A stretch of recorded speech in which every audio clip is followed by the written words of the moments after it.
حضرت محمد صلی اللہ علیہ وسلم مسجد اقصیٰ میں داخل ہوتے ہیں۔ صحن حرم سے فلک تک نور ہی نور چھایا ہوا ہے، ستارے ماند پڑ چکے ہیں۔ حضرت جبرائیل علیہ السلام اذان دے رہے ہیں، تمام انبیاء رسول صفے در صف کھڑے ہو رہے ہیں۔ جب صفیں بن چکی تو حضرت محمد صلی اللہ علیہ وسلم امامت فرمانے تشریف لاتے ہیں۔ تمام انبیاء رسول امام الانبیاء کی موجودگی میں 2 رکعت نماز ادا کر کے اپنی نیاز مندی کا اعلان کرتے ہیں۔ ملائکہ اور انبیاء کرام سب کے سب سر تسلیم کیے ہوئے کھڑے ہیں۔ بیت المقدس نے آج تک ایسا دل نواز منظر اور روح پر سما نہیں دیکھا ہوگا۔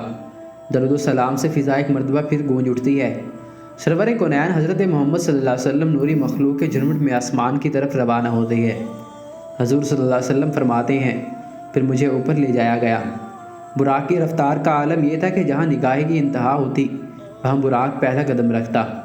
فوراً ہی پہلا آسمان آ گیا۔ حضرت جبرائیل علیہ السلام نے دروازہ کھٹکھٹایا۔ دربان نے پوچھا کون ہے؟ جواب دیا جبرائیل۔ دربان نے پوچھا تمہارے ساتھ کون ہے؟ حضرت جبرائیل علیہ السلام نے کہا کہ حضرت محمد صلی اللہ علیہ وسلم۔ دربان نے کہا مرحبا، دروازے انہی کے لیے کھولے جائیں گے۔ چنانچہ دروازہ کھول دیا گیا۔ آسمان اول پر حضرت آدم علیہ السلام نے حضور صلی اللہ علیہ وسلم کو خوش آمدید کہا۔ دوسرے آسمان پر پہنچے تو حضرت عیسیٰ علیہ السلام اور حضرت یحییٰ علیہ السلام نے حضور صلی اللہ علیہ وسلم کو خوش آمدید کہا۔ تیسرے آسمان پر حضرت یوسف علیہ السلام نے اور چوتھے آسمان پر حضرت ابراہیم علیہ السلام نے اور پانچویں آسمان پر حضرت ہارون علیہ السلام نے، چھٹے آسمان پر حضرت موسیٰ علیہ السلام نے اور ساتویں آسمان پر حضرت ابراہیم علیہ السلام نے حضرت محمد صلی اللہ علیہ وسلم کا استقبال کیا اور خوش آمدید کہا۔ پھر آپ صلی اللہ علیہ وسلم کو جنت کی سیر کرائی گئی۔ پھر آپ صلی اللہ علیہ وسلم اس مقام پر پہنچے جہاں قلم قدرت کے چلنے کی آواز سنائی دیتی تھی۔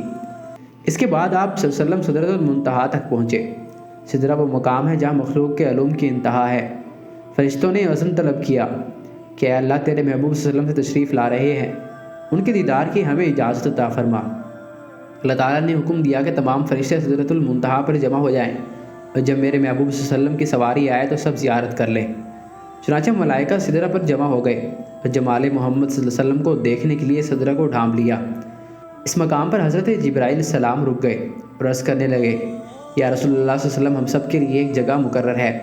اب اگر میں ایک بال بھی آگے بڑھوں گا تو اللہ تعالیٰ کے انوار و تجلیات میرے پروں کو جلا کر رکھ دیں گے۔ یہ میرے مقام کی انتہا ہے۔ حضور صلی اللہ علیہ وسلم کی رفعت و عظمت کا اندازہ لگائیے کہ جہاں شہباز صدرہ کے بازو تھک جائیں اور روح الامین کی حد ختم ہو جائے، وہاں حضور صلی اللہ علیہ وسلم کی پرواز شروع ہوتی ہے۔ اس موقع پر حضور صلی اللہ علیہ وسلم ارشاد فرماتے ہیں، اے جبرائیل علیہ السلام، کوئی حاجت ہو تو بتاؤ۔